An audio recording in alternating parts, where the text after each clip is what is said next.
That's a bummer. I don't want to lose Shang. Shang's actually a pretty cool dude. I actually really like this guy. I mean, I didn't have any problem with him in the last episode. I think he's a cool dude. He's a dude that's trying to help Yang out. Even though I had my suspicion this episode that it was going to come to light that he's the one that made the call. I'm convinced. I'm convinced at this point, Shang or his father, somebody was involved with that whole situation and making that call and hiring those guys. But that aside, I don't necessarily think he's dead. I mean, putting aside the moon fake outs, the constant moon fake outs, it kind of gives me a feeling that this writer likes to do this stuff. But I think this helmet that he had was probably the new one. He said that when they first got the hideout, that he got the sponsorship, he bought new equipment, and then with the rest of the money, he got the hideout. And so I think this helmet is probably the new one. And he was probably wanting to show it off to Yang and Zhao, and it probably could stop a bullet. So it's not so much that he's bleeding because the bullet hit the helmet hit the head. So he's probably just unconscious. I'm thinking that Shang's gonna be alive. Because there's one side I want him to be alive because he seems like a cool dude and he's helping Yang out, but there's the other side that I think that yes, he's probably going to be needed for the sake of pushing Yang to make a call on Zhao. But at this moment, after this happening, I don't think Yang's ever going to admit that he likes Zhao. I think there's going to be an element where he's going to distance himself because he doesn't want her harmed. It's going to be the same thing that Yi-Sol sort of brought up. He never takes the helmet off, possibly because he's trying to protect the ones that he loves. I can see being that. He's going to distance himself from the one that he loves because he doesn't want her harmed. I mean, it's just like Ling Ling.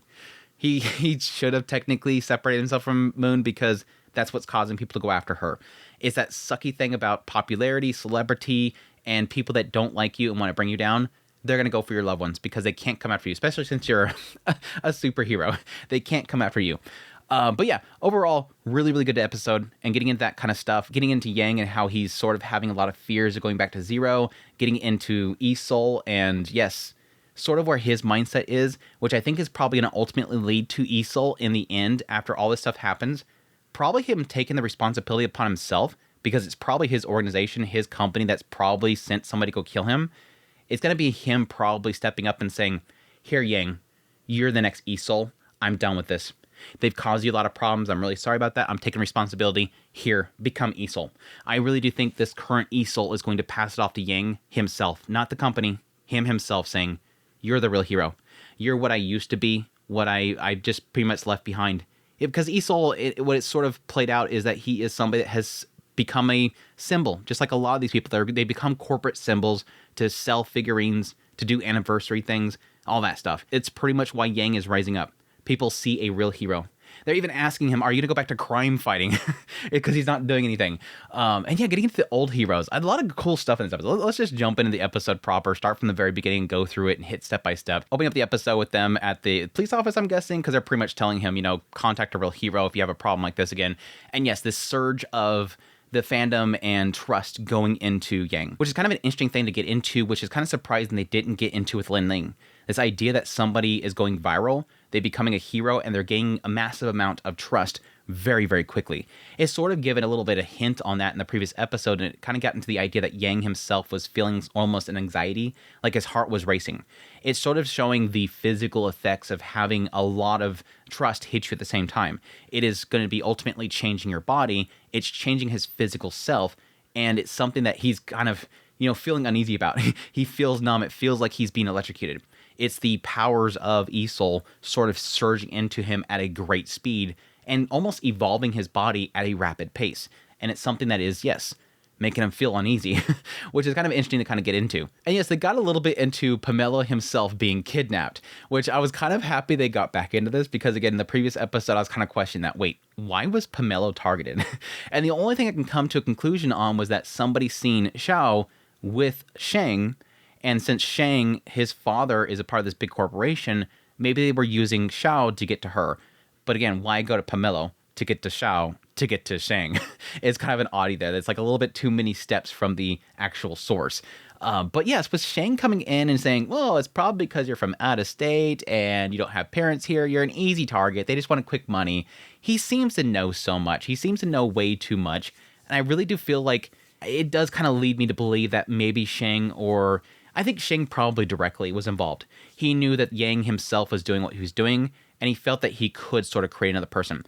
I was feeling towards the later part of this episode, just before somebody came to kill, essentially, Yi-Sol Yang, and they thought Shang was him because he had the helmet on.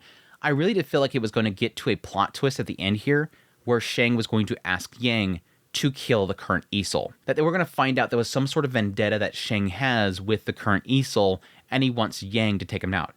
And that's why he's promoting so much for Yang to build up, is because he's trying to replace Easel. I think Shang has a problem with Easel. It just seems so odd that he's going out of his way to support Yang directly. He's seen the stuff, he wants to support him, but why go this far? Why go this far to make Yang be a replacement for Easel? He could just find another hero and back another hero. Why specifically Yang? That's the oddity. And again, this is another reason why I think that Shang ain't dead. I think there's probably going to be a reveal as to why Yang is backing Yang, why Yang. That's so weird. Sorry. Anyways, that whole thing aside, yeah, getting into that stuff, I guess it's a good excuse there, but I still don't think it's true. Somebody, again, using somebody that Enlighter himself couldn't figure out. That's the other thing. And it could be that Enlighter found out about that and he didn't reveal it. But again, Enlighter's somebody that doesn't like this kind of stuff. If Enlighter was hired by Shang's father to look into who called these guys and finds out that Shang's family was involved, he would call them out. This is something that Enlighter eats up. He would totally call them out. So if Enlighter couldn't figure it out, this has got to be something way separate. This has got to be something really big. But anyways, we'll see. Maybe in the next episode, Enlighter will reveal it all and Shang will be dead. That's the other route they could take as well. Anyways, that aside, we jump to the cafe. Rock's there. He gets Yang to do a bunch of handshakes. I like the little kid who gets shocked. He gets so excited. It's totally the real Easel. So they start doing handshakes and everybody's having a lot of fun. Yes, eventually he introduces him to Shang to be his next manager. That he's going to need somebody to kind of back him and all that kind of stuff. And then we get a jump to Easel. Now, this is stuff that I feel, again, is kind of feeling into a lot of my theories about what's going to happen in the coming episode around Easel and, again, passing the baton to Yang. Is that it really does feel like this scene with Easel and his manager, it doesn't seem like Easel likes where he's at. It doesn't seem like he likes what the manager is bringing him, despite the manager going, you need to do this. He doesn't seem like he wants to be involved. He's working out. We see that, yes, he looks like he's missing an arm, which I don't think they've ever implied that before. And yes, the guy's just kind of spouting out a bunch of stuff about new, slogans. We got this new thing coming up. And oh yeah, by the way, your rep is dropping. This counterfeit has shown up and he's taking trust from you. We've rerun the stats and everything, and it's showing a 1% drop in who all supports Easel that are now supporting Yang. And it does kind of imply the idea that he's literally directly taking people from Easel. People that were once trusting him are now trusting Yang, which does make sense as we see the kind of this whole montage play out afterwards. Yet yes, it looks like Yang is more for the people. He's out there on the streets. He's fighting crime. He's seeing kids. The kids love him. He just interacts with them really well. Shang says something to the effect of, yeah, it's not just the fact that, you're good around kids, because he's been doing this for a long time. He's always been doing these shows for kids. Kids love him. But additionally, whenever he takes his helmet off, he's the same Easel. He's the same person. Unlike Easel, who, again, he's just a corporate bot. He just goes out there, does his little speeches, he does the little events, he does the anniversary events, he's selling figurines. He's just a face. He's just an action figure. He's not an actual hero. He's not on the streets doing work. So this is something that's obviously going to shift a lot of people to see, no, this guy's the real hero. This is the real Easel. That's the kind of interesting thing. They're kind of basically saying the real Easel, the new Easel. Not that Easel is dead, not to say that maybe we got the wrong Easel. They're just saying this is the new one. The next generation, sort of like the next model, really is what it is. The next model has come in, which is kind of very interesting. But yes, not only that, but it seems like the manager really badly wants to sue him. We're going to hit him with trademark. He's stealing the Easel name, which is very interesting, which I could totally see happening in a business environment like this, that people would see that he's technically a brand that is being stolen from somebody else. Again, like with the later time period with Lin Ling, you can see that. Somebody stepping forward and saying, I'm nice, and stealing that trust. It's sort of playing off somebody's already pre-established trust, their branding and everything. They've spent all this money putting billboards up, and you're basically utilizing it. It's very kind of cutthroat stuff there, but I can see the argument. He's literally playing off him. And they've said that several times throughout the episode, this idea, this guy just kind of walks up, does a couple handshakes, and he's stealing all this trust. It's nothing like how it used to be. It's nothing like when Easel first began, and he had to break his back to get that much trust. Now overnight, Yang gets it like that. It's the whole social media thing that obviously things spread much quicker. A broader global audience can see it. It's not just local news. It's not just, national news. It's global news. It's on Twitter, Facebook, social media, all that kind of stuff. Interesting stuff. Interesting stuff. But again, it doesn't seem like Isol cares. The moment he brings up the idea of needing you to sign a signature for the trademark, he just drops his weight. Don't care. It doesn't seem like he cares about this. He doesn't want to get involved. Again, it seems like later on when they finally do go after Yang, it seems like he's not in there. He's not there. He's like, the Isol is being kind and allowing you the chance to redeem yourself. Isol's not in the room. He doesn't want to get involved. It's his corporation that's doing this. That's when we cut over to Shang. He's working on some new equipment for Yang, having a problem with the breakers. And then, yes, Yang himself even questioning, isn't this like identity fraud? No, the people are doing it. The people are doing it. They're calling him the next Isol. They're the one that's making, again, it's their trust in him and his desire to be the next Isol that is giving him the power. It was originally what Pomelo did. When Pomelo first gave him that first initial trust, it gave him the powers of Isol. He wanted him to be Isol, envisioned it. And again, this goes back to the whole like power and curse system that they have with the whole trust system with Nice, which again is pretty much seen as people wanting him to be perfection. And thus he became a perfectionist. That was the curse. The idea of Moon. They wanted her to travel around and see things. Thus that manifests in her power, the ability to teleport, which eventually became the desire for her to be with Nice, which only teleports Nice. It's what people want. They want Yang to be Isol. Thus he becomes Isol, which again is a really cool different take on versus Lin Ling becoming Nice is how Yang becomes Isol. It's a different route, but they're kind of similar. But yeah, we get to see Yang in action, fighting crime, taking down stuff, seeing kids, all that kind of stuff. And eventually we get a scene with Xiao and Yang, them having a little eat together. And yes, this is the first point where we have Xiao basically telling Ling, wake up. There's several scenes in this episode where it really does feel like Xiao is saying, hey, Shang asked me out. Oh, really? Yeah, you seem a little shocked. Are you okay there? Yeah, did you accept? I'm thinking about it. Are you going to do it? I'm thinking about it. Again, it's literally her saying, boy, do you want to go with me? And even on the bus afterwards, she's basically saying, why'd you lie to me? That you didn't like Lucky Cyan? You love that song. It's your favorite singer. Why did you lie to me? Why didn't you want to go with me with that whole thing? And he's thinking about the tickets itself. It does seem like, again, she's trying to nudge him. Why you keep lying to me? Why you keep pushing away? And he apologizes for it. But again, it goes back to that whole thing at the very end there, where he's saying, I'm sorry that I apologized, but she's also nudging back saying, it's fine. If you want, I will support you. I will always be at your side, but I need you to be honest with me. I need you to be brave. If you want this, come get it. I can't wait forever. I'm not going to be some 50-year-old woman waiting for Yang to finally get the courage to say, please, let's go out. No, I kind of argue the opposite of it. Like, Xiao, just say you want to be with him. Like, Xiao, you can say that you want him to. I think she just knows that he wants her. It's just, she just wants to give him that courage. She wants him to be brave, wants to help him change. And that's kind of her, just putting a little carrot on a stick and saying, come on, boy, wake up. Wake up, boy. It's frustrating. It's so frustrating. Again, I think he's going to push her away. Next episode, he's going to push her away. I think he's going to push people away. He's going to feel that Shang got hurt because of him, and he's going to push it away, which I don't think is going to fix anything if he leaves her now. Everybody knows who he is. They know they're connected. We'll see, though. But yes, when he gets busted, they claim that the two guys were hired by him. He made the call. He's seen them before, and yes, that's when we get a little bit of breakdown moment of Yang, which I thought was really terrifyingly portrayed. And the idea that him sitting in that room, in that padded room, just literally fearing that he's going to be Zero again. Again, we haven't really seen this with any other character, even with Lin Ling. I don't think we've ever seen where he started out at. It's a really terrifying concept in this world where trust itself is not just a value that makes heroes. That it's not this idea that once you start getting a massive fandom and get your superpowers, suddenly you have a meter on your wrist. It does indicate that every single person has this trust meter on their wrist.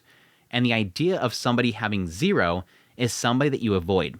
This is something that's really bad. And again, this is something that he established the moment that he lost his mom and dad, which I do kind of wonder why Rock wasn't at least 1. And again, why Pomelo for the longest time wasn't at least 1. But it does imply this idea that trust is very important in this world, even for just your standard citizen, because it shows that people trust you, which again would make sense. And it's even going so far that when you get a job, yes, he was being bullied for it when he was younger. Oh, look, it's a guy that has 0. Wow, that's crazy. I've never seen someone with 0. Girls talking about like, ooh, gross, 0? That guy must be a bad person. Stay away from him. But additionally, also getting into business. that you can't be an intern. Like, a lot of companies will turn you away if you have zero trust, because again, if nobody trusts you, that's unheard of. You must be a bad person. You're probably a criminal or something like that. Nobody can trust you. So thus he's even having difficulty in getting a job. It's kind of heartbreaking. And again, kind of screwed up type of world they have here. Again, where the trust is not just for heroes. It's for everybody. But yes, he's fearing that. They eventually take him in a room, try to tell him to apologize, that Isol's being nice. Again, I think that's BS. I think the managers made that stuff up. But yes, eventually, we do have, of course, Xiao's there, and she's kind of keeping them stalled. Eventually, Shang comes in. He points out the fact that they have the dash cam with the phone call. And then finally, yes, Enlighter comes in. If I had a bingo card for this show, nowhere on that bingo card would have been that Enlighter turns out to be a good guy. Now, I don't think Enlighter is inherently a bad guy. I think with his wanting to take down Nice, I think he's actually genuinely a good person, just with nasty means. He's got the right heart. He just doesn't execute on it well. This is a guy that likes to call out fraud. He looks into people and he tries to take down people that are frauds. Technically, Lin Ling was a fraud, so it makes sense that he was going after him. But he also doesn't like the idea of corporatized heroes. He likes true heroes. And so yes, I never really inherently seen him as a bad guy, despite the fact that he was technically a villain at some point in the story. So yeah, seeing him kind of come in here and be a hero in the situation was still cool, though. He's seen as kind of a nasty person, but see, of course, this is in the past. Seeing him come in the door years before and save, the previous Isol, or the next Isol, technically. But yeah, he comes in there, talks about how it's got to be it's encrypted, it's got to be a really high-end hacker or somebody with a lot of money. That ain't this guy. Both things, not this guy. You got the wrong dude. But he wants to look into who's currently doing this charade. And that, yes, Yang should actually sue them for defamation. It was really cool. Really cool seeing Enlighter come in there and do that. Again, I actually like Enlighter's character. I think that last little speech that he had when he was fighting Lin Ling was really, really cool. And the idea of, again, pointing out, you guys on social media and stuff, you're all making these fake heroes. You've killed the age of true heroes. People that became heroes because they did good deeds, that they were strong, they were brave, all that kind of stuff. Cool stuff, cool stuff. But yeah, he was hired by Shang's dad. He has connections. And they go leave, and yes, Ying's the new Isol. He's got a lot of popularity. I was kind of thinking that Isol would have showed up there to see some sort of response to this whole situation. I'm really kind of curious what Isol will end up thinking, because his only response to any of this stuff, this entire episode, is not wanting to be involved, and people know who the real Isol is. It still kind of has a sense there that there's a little bit of pride, but I don't think he's going to care. Again, I think he's going to pass the baton to Yang because he doesn't like what they're doing against Yang. I think his company's involved in all this stuff, but we'll see. We'll see. We got a little brief shot of somebody. I recognize the dude, but I can't really place it. Somebody talking to Rock about the current state of heroes. Again, this kind of ties in with the whole Isol situation. And the idea of somebody like Isol, the current Isol, how long it took him to build up to be where he was at now. Whereas somebody like Yang got it overnight. And Rock talk about, yeah, times have changed. But also putting a little bit of a hint there of saying, we're doomed if a real villain ever shows up. At this moment in time, again, this is way before Nice and that whole situation with Lin Ling. This is like way early moments of sort of seeing how social media and, companies can sort of prop people up. And so I think it's really kind of shining a light on the idea of how much Heroes is changing right here. And yes, the fears of what's to come is when a real danger comes, will these new age of heroes be able to fight against villains? Because they're all manufactured by companies. And by social media. It seems like it's kind of hinting at that. That's when we get the Yang and Xiao scene, her trying to nudge him, and then eventually, yes, some dude shows up at the hideout before they do, and they pop poor Shang and then the forehead. It did look like the guy from the kidnapping, so apparently somebody got him out and sent him on his way over there to take him out. Again, I don't think Shang's dead. I think that's probably going to be something where the bullet hit the helmet and probably just scraped his head, knocked him unconscious. But we'll see. I think it'll be a really bummer because, again, this is going to be something that Yang will blame himself. He was wearing my helmet. He's in that position because of me. And again, I think that'll make him kind of... Either way, I think it's going to make him sort of shy away from being around others. But cool stuff. Cool stuff. Really good episode. Really enjoyed it. Looking forward to more. But hope you guys enjoyed this video. As always, if you did, hit the like button down below. Comment. Let me know what you thought of the episode. Additionally, if you like this content and you want to support y'all more, every link's in the description below. Greatly appreciate it. Until next time, you'll take care.